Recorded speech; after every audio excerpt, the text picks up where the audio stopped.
Welcome to the deep dive. We've got a stack of your notes today, and we're focusing on, well, a really critical medical emergency. Think of this as your targeted revision fuel. That's right. We're diving deep into testicular torsion today. We've sifted through your material to pull out the absolute must-know info. The aim is to make it super clear, memorable, and ready for you, whether it's for exams or just understanding this condition better. Yeah, consider this your essential guide to a topic where, honestly, every second counts.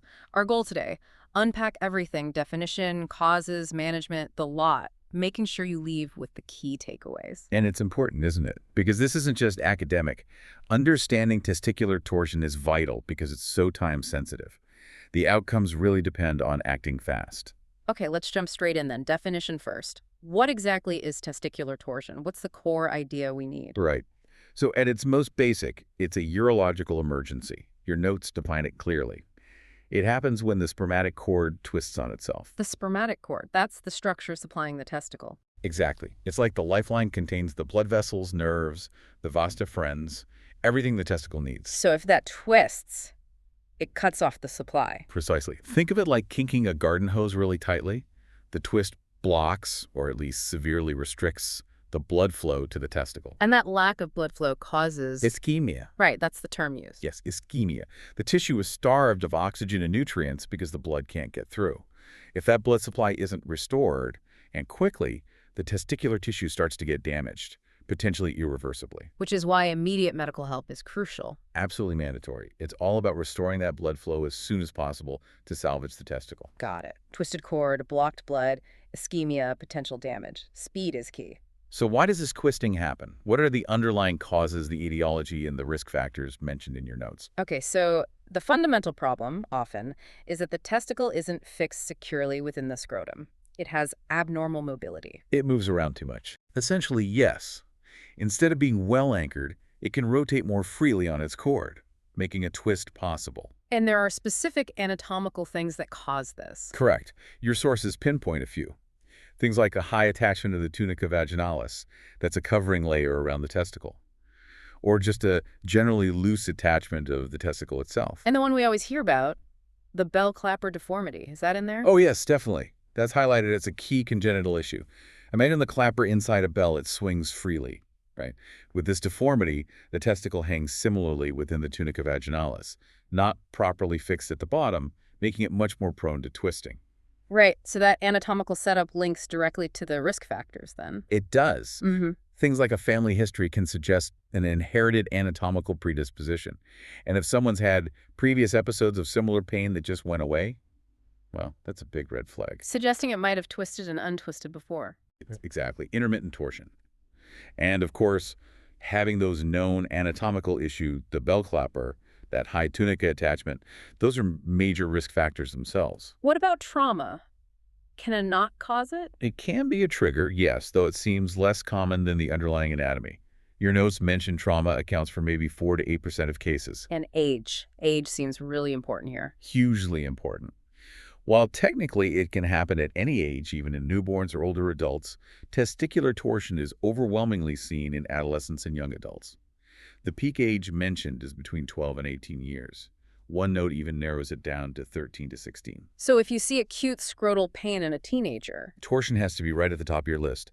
High index of suspicion is critical. Okay, we know what it is and why it might happen. How does the twist actually cause the damage? Let's trace the pathophysiology. It starts with that physical rotation of the spermatic cord. Which kinks the blood vessels within it. It compresses them, yeah.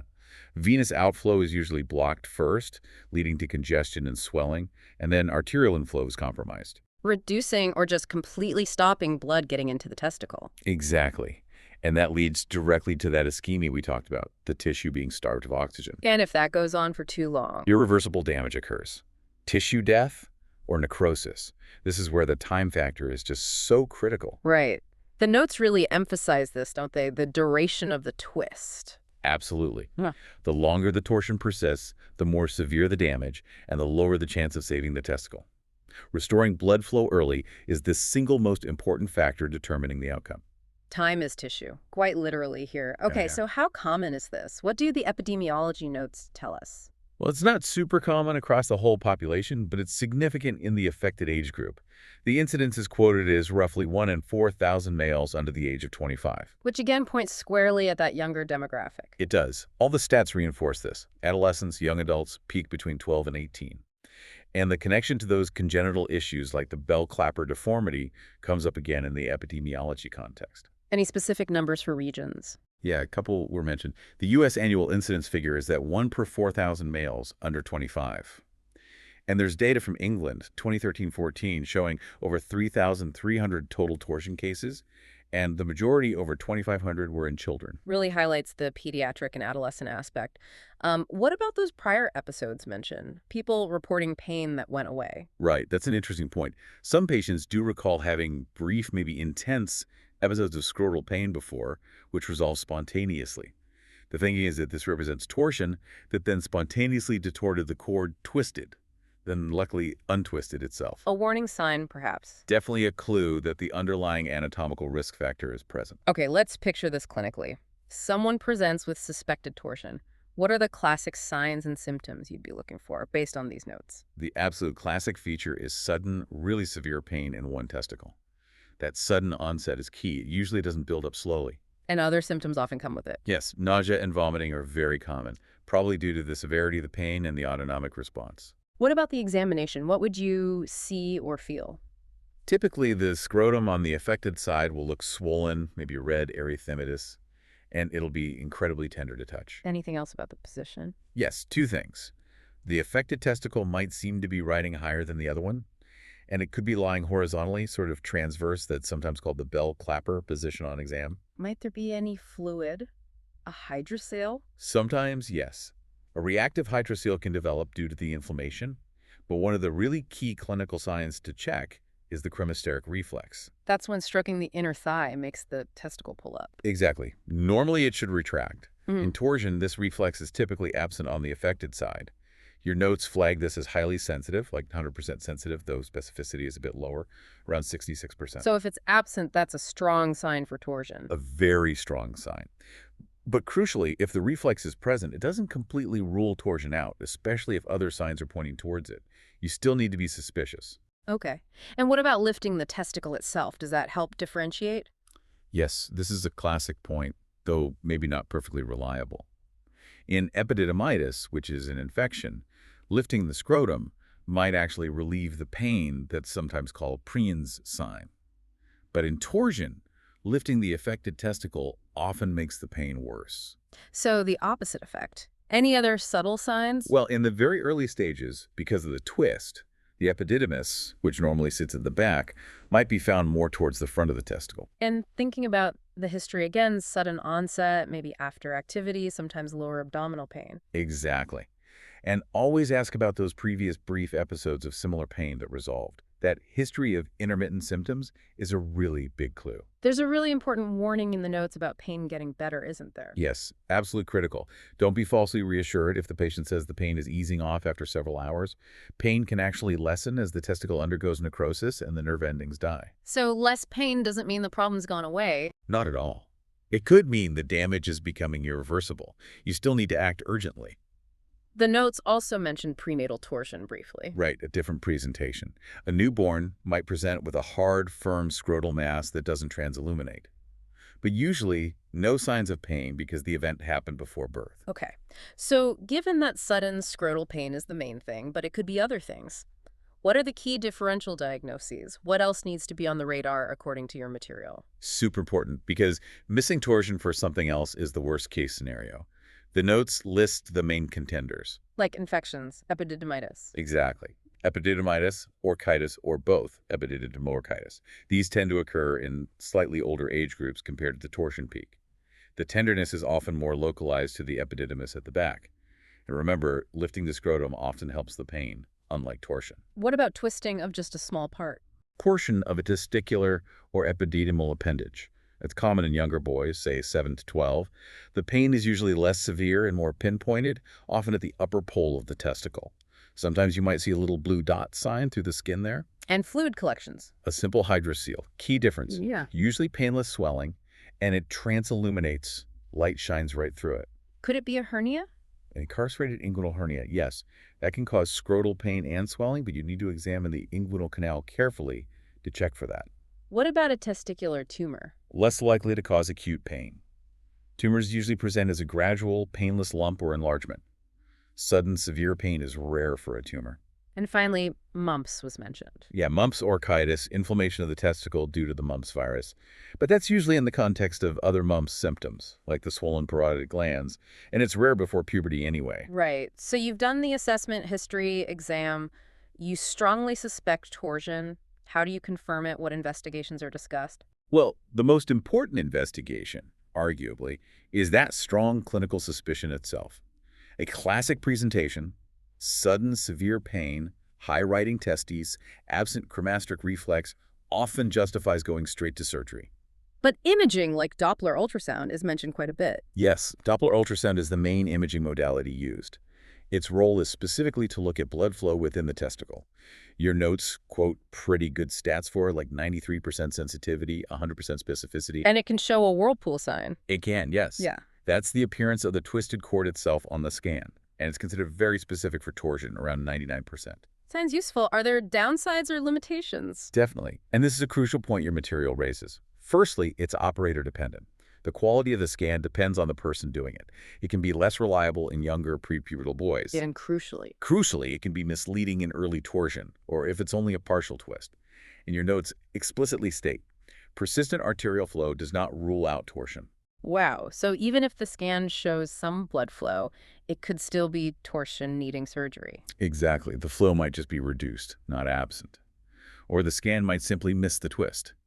And this uncertainty leads to some interesting differences in guidelines. How so? Well, the European Association of Urology seems generally supportive of using Doppler ultrasound, highlighting that whirlpool sign. But the UK approach is different. According to your notes, yes.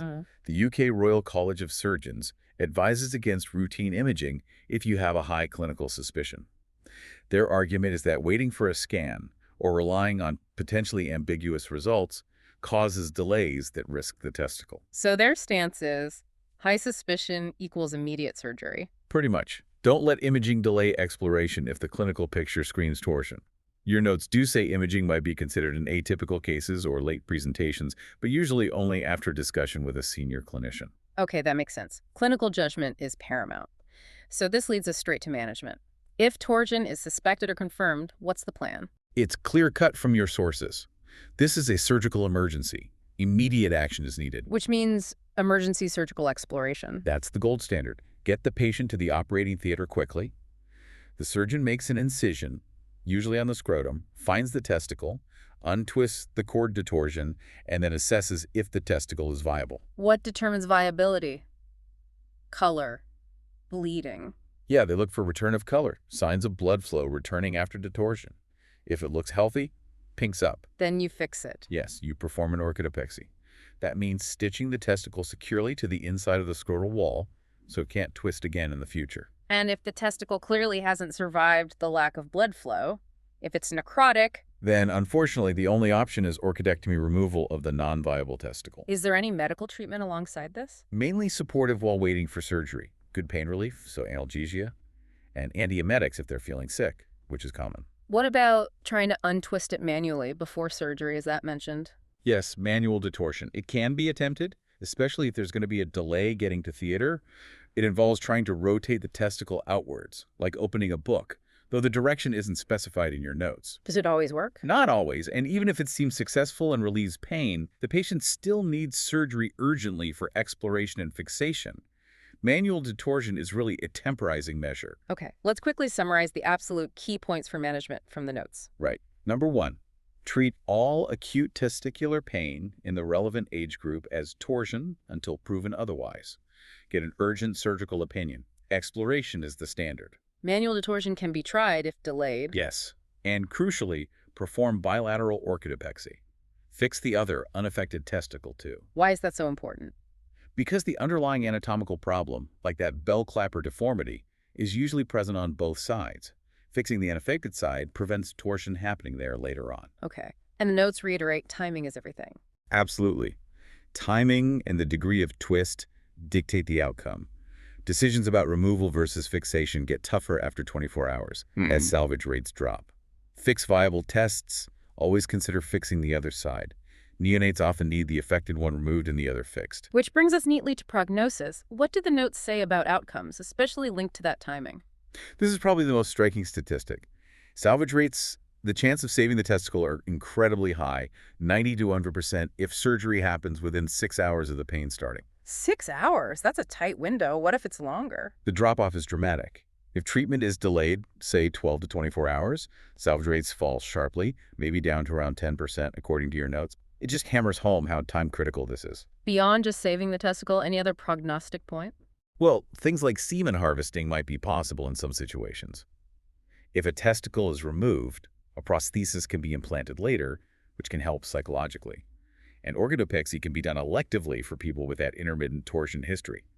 But the main message is, act fast to preserve the testicle and its function. And if things don't go perfectly, or even sometimes if they do, what are the potential complications listed? The biggest one, obviously, is testicular loss needing an orchiectomy, especially with delayed treatment. Which has knock-on effects. Yes, primarily potential infertility or subfertility. Yeah. Losing one testicle might not automatically mean infertility, but it can reduce sperm count and quality.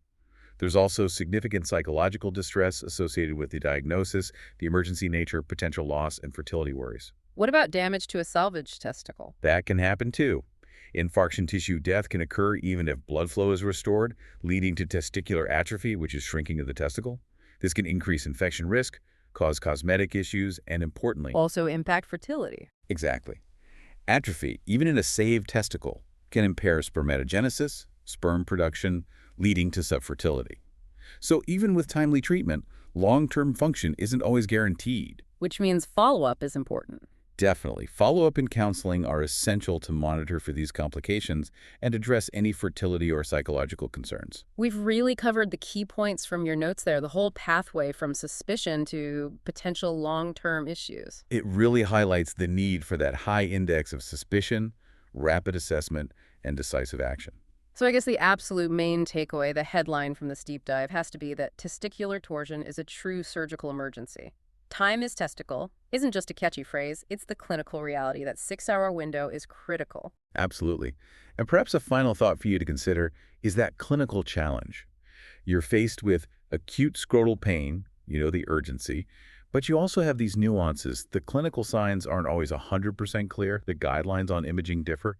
It really highlights the importance of confident clinical assessment and knowing when to just act fast, potentially bypassing investigations to save time. A really important point about balancing urgency and investigation. Thanks so much for walking us through that. My pleasure. We really hope this focused run-through of your notes helps cement the key information for your revision. And if you are revising or just want more high-yield medical education resources, do remember to check out passthemsra.com. Yes, and freesra.com is another great place to look for study materials and practice questions. Definitely worth exploring both of those. That wraps up this deep dive.